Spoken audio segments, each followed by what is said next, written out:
ពួកអ្នកស្រាវជ្រាវបរទេសដែលបានចេញជួលញឹកញាប់ប្រទេសកម្ពុជាក្រោយការរលំរលាយទៅនៃខ្មែរក្រហមជាពិសេសក្នុងទសវត្សរ៍ទី80និងទី90ដើម្បីសិក្សាពីបដិវត្តន៍និងរបបខ្មែរក្រហមសុទ្ធតែអះអាងថាពួកមេខ្មែរក្រហមដូចយ៉ាងប៉ុល ពត នួន ជា អៀង សារី ខៀវ សំផន លក្ខសុទ្ធតែជាអ្នកជាតិនិយម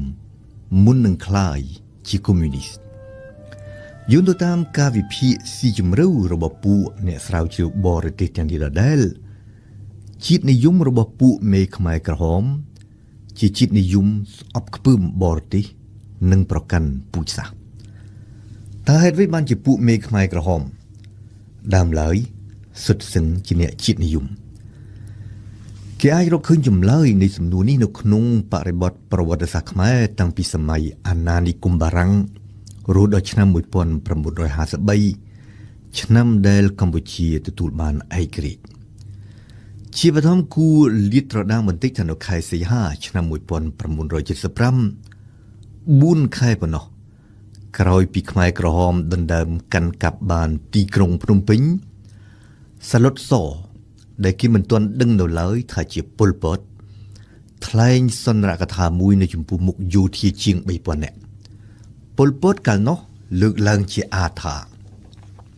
នៅក្នុងប្រវត្តិសាស្ត្ររបស់យើងរយៈពេលជិត 2000 ឆ្នាំមិនដែលមានទេការរំដោះប្រទេសជាតិយើងបានទាំងស្រុងបែបនេះនិងមិនដែលមានទេការទទួលបានឯករាជ្យពេញលេញបែបនេះប៉ុល ពត បន្តទៀតថាគឺប្រជាជាតិខ្មែររាស្ត្រខ្មែរយោធាបដិវត្តន៍និងបកកុម្មុយនីសកម្ពុជាជាអ្នករំដោះប្រទេសនិងប្រជារាស្ត្របានទាំងស្រុងនិងជាស្ថាពរពាក្យប៉ុន្មានឃ្លាខាងលើនេះរបស់ប៉ុល ពត ស្ដែងឲ្យឃើញនៅធាតុពីរច្បាស់ក្រឡែតរបស់ពួកមេខ្មែរក្រហមទី1គឺជាតិនិយមដែលយើងនឹងបង្ហាញនៅពេលក្រោយថាជាជាតិនិយមដែលមានលក្ខណៈជ្រុលហួសហេតុនិងទី2គឺតួឯកនិយមទាំងនេះមានន័យថាសម្រាប់ពួកមេខ្មែរក្រហមគ្មានអ្នកណាស្រឡាញ់ជាតិជាងពួកខ្លួនឡើយគ្មានអ្នកណាពូកែដល់ពួកខ្លួនឡើយនិងគ្មានដំណាក់កាលប្រវត្តិសាស្ត្រណាមួយល្អជាងរបបគ្រប់គ្រងរដ្ឋរបស់ពួកខ្លួនទេដែលរុងរឿងលើសសម័យអង្គរទៅទៀតស្ដាប់ប៉ុល ពត ទៅគឺហាក់ដូចជាប្រជារាស្ត្រកម្ពុជាជាទេសករបរទេសជិត 2000 ឆ្នាំនឹងទើបតែត្រូវបានរំដោះពីភាពខ្ញុំគេនិងពីភាពខ្ញុំបរទេសដោយបដិវត្តន៍ខ្មែរក្រហមនៅក្នុងពេលនេះទេប៉ុណ្ណោះស្ដាប់ប៉ុល ពត ទៅគឺហាក់ដូចជាកម្ពុជានៅក្នុងប្រវត្តិសាស្ត្រដ៏យូរលង់របស់ខ្លួនមិនដែលស្គាល់ការផ្លាស់ប្ដូរម្ដងណាឡើយហើយទើបតែឆ្លងកាត់ការផ្លាស់ប្ដូរស៊ីជម្រៅជាលើកទី1បង្អស់នៅក្នុងពេលនេះតែប៉ុណ្ណោះដោយសារតែបដិវត្តន៍ខ្មែរក្រហមដោយសារតែបកកុម្មុយនីសកម្ពុជាជារួមសម្រាប់ប៉ុល ពត នៅក្នុងប្រវត្តិសាស្ត្រជិត 2000 ឆ្នាំរបស់កម្ពុជាគឺមានតែក្នុងសម័យខ្មែរក្រហមមួយគត់ដែលមោទនភាពជាតិអាចលេចចេញយ៉ាងផុសផុលនិងដោយគ្មានការភិតភ័យពីក្រអៅបេះដូងរបស់ប្រជារាស្ត្រកម្ពុជាទោះជាមិនអាចយកជាសាច់ការបានក៏ដោយត្បិតសុទ្ធសឹងជាពាក្យឃោសនាសម័យខ្មែរក្រហមក៏សម្ដីប៉ុន្មានម៉ាត់នេះរបស់ប៉ុល ពត ស្ដែងឲ្យឃើញនៅការពិតមួយប្រកែកមិនបានដែលពួកអ្នកចេះដឹងខ្មែរក្នុងសម័យអាណានិគមបារាំងបានផ្ដើមរៀនសូត្រចេះស្ទាត់ដោយសារតែលទ្ធផលនៃការសិក្សាស្រាវជ្រាវកាលជំនាន់នោះរបស់អ្នកប្រាជ្ញបារាំងមួយក្រុមតូចការពិតនោះគឺនៅក្នុងប្រវត្តិសាស្ត្រដ៏យូរលង់របស់ខ្លួនកម្ពុជាតែងតែត្រូវបានឈ្លានពាននិងកាន់កាប់ដោយសៀមដែលជាប្រទេសថៃបច្ចុប្បន្ននិងដោយយួនណាណាំដែលជាប្រទេសវៀតណាមបច្ចុប្បន្នការពិតមួយទៀតដែលអ្នកចេះដឹងខ្មែរស្រកពួកមេខ្មែរក្រហមបានរៀនសូត្រចេះស្ទាត់ក្នុងសម័យអាណានិគមបារាំងតាមរយៈលទ្ធផលនៃការសិក្សាស្រាវជ្រាវរបស់ពួកអ្នកប្រាជ្ញបារាំងគឺក្នុងរយៈពេលជិត600ឆ្នាំពីសតវត្សទី9រហូតដល់សតវត្សទី14កម្ពុជាជារាជាណាចក្រមួយដែលមានឥទ្ធិពលខ្លាំងជាងគេបំផុតនៅអាស៊ីអាគ្នេយ៍ក្នុងអំឡុងពេល6សតវត្សនៃសម័យកាលដ៏រុងរឿងនោះ ទឹកដីប្រទេសកម្ពុជាលាតសន្ធឹងនៅទិសអាគ្នេយ៍ទៅដល់សមុទ្រចិនខាងត្បូងដោយគ្របដណ្ដប់ទៅលើប៉ែកខាងត្បូងទាំងស្រុងនៃប្រទេសវៀតណាមបច្ចុប្បន្ននៅខាងជើងទៅដល់ជិតមាត់ទ្វារនៃប្រទេសចិនដោយគ្របយកសឹងទាំងមូលប្រទេសឡាវបច្ចុប្បន្នរៀននៅខាងលិចចក្រភពខ្មែរកាលសម័យនោះលាតសន្ធឹងទៅឆ្ងាយហួសដែនដីនៃប្រទេសថៃបច្ចុប្បន្នគ្របយកមួយភាគធំនៃប្រទេសភូមាបច្ចុប្បន្ននៅប៉ែកនិរដីវិញទៅដល់តំបន់ទួលដែនបច្ចុប្បន្នរវាងប្រទេសថៃនិងប្រទេសម៉ាឡេស៊ីទន្ទឹមនេះអ្នកចេះដឹងខ្មែរស្រកពួកមេខ្មែរក្រហមក៏សុទ្ធតែបានយល់ដឹងដូចគ្នាដែរថាក្រោយមកទៀតចាប់ពីសតវត្សទី14ទៅចក្រភពខ្មែរផ្ដើមធ្លាក់ខ្សត់ខ្សោយនិងរួញទូចទៅរហូតដល់រលាយសឹងបាត់បង់អស់រលីងទឹកដីដោយសារតែការឈ្លានពានពីសំណាក់សៀមនៅខាងលិចពីសំណាក់យូណាណាំនៅខាងកើតនិងដោយហេតុតែក្សត្រខ្មែរគិតតែពីដណ្ដើមអំណាចគ្នាជាពិសេសនៅសតវត្សទី17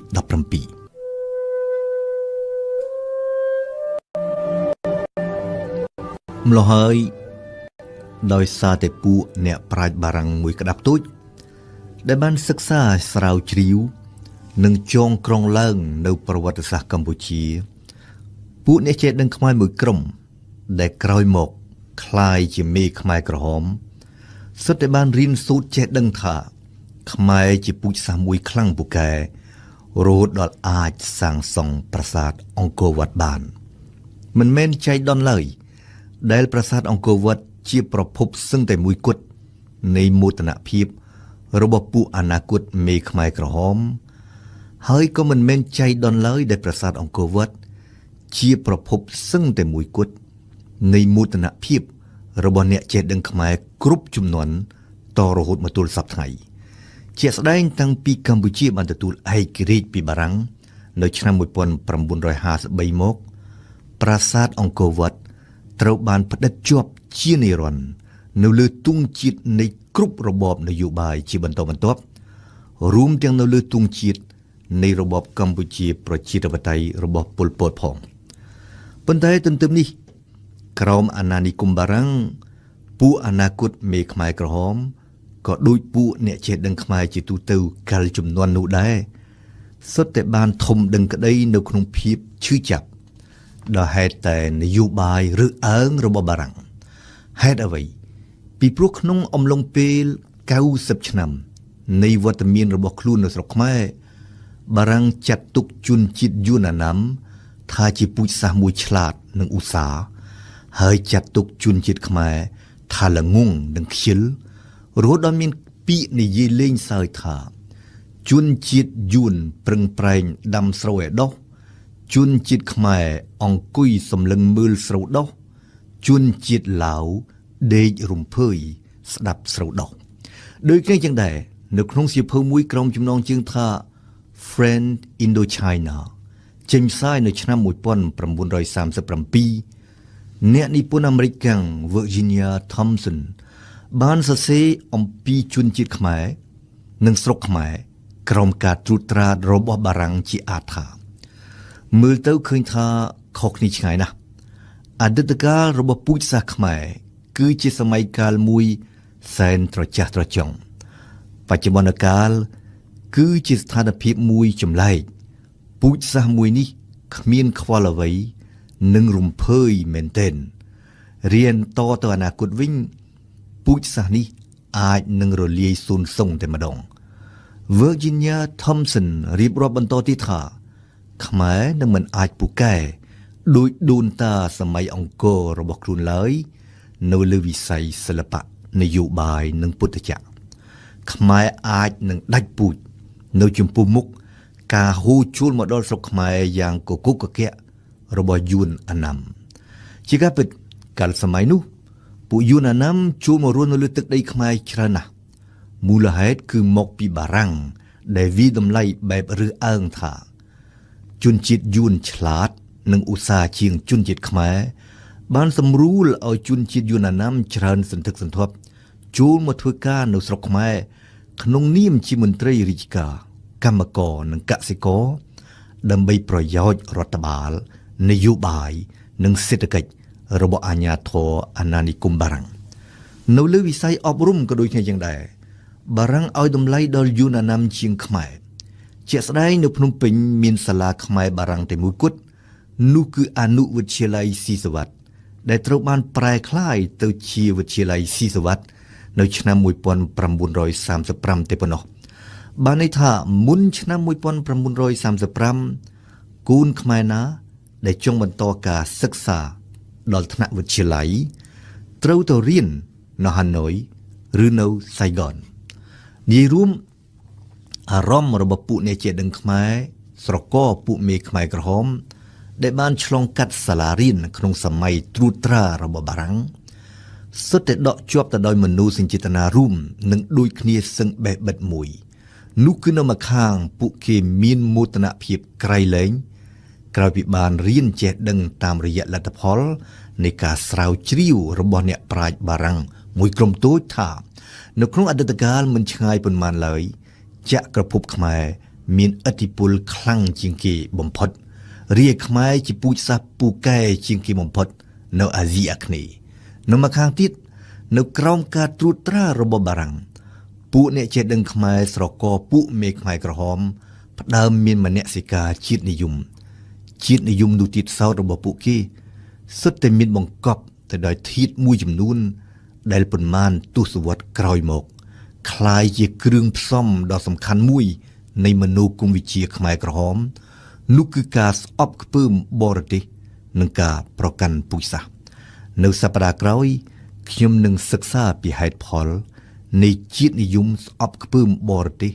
និងប្រកាន់ពូជសាសន៍របស់ពួកមេខ្មែរក្រហមពួកអ្នកស្រាវជ្រាវបរទេស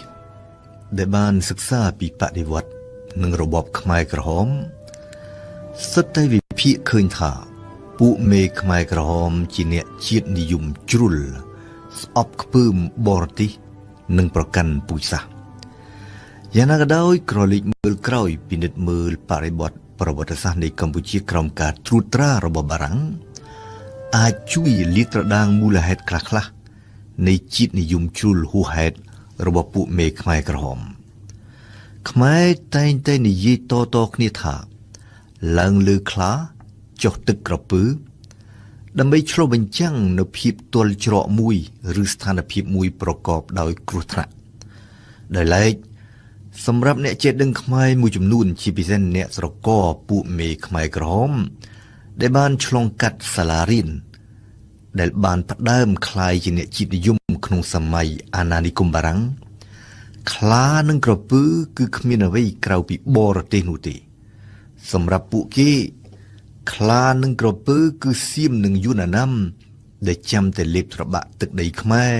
គឺអាណានិគមបារាំងគឺកងទ័ពជប៉ុនដែលកាន់កាប់កម្ពុជាក្នុងរយៈពេលខ្លីបំផុត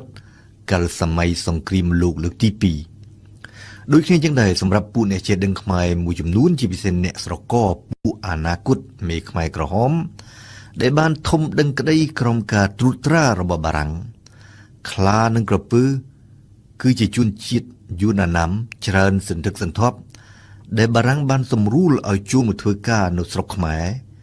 គឺជាជនជាតិចិនដែលក្តាប់សឹងទាំងស្រុងសេដ្ឋកិច្ចនៃស្រុកខ្មែរដោយបាន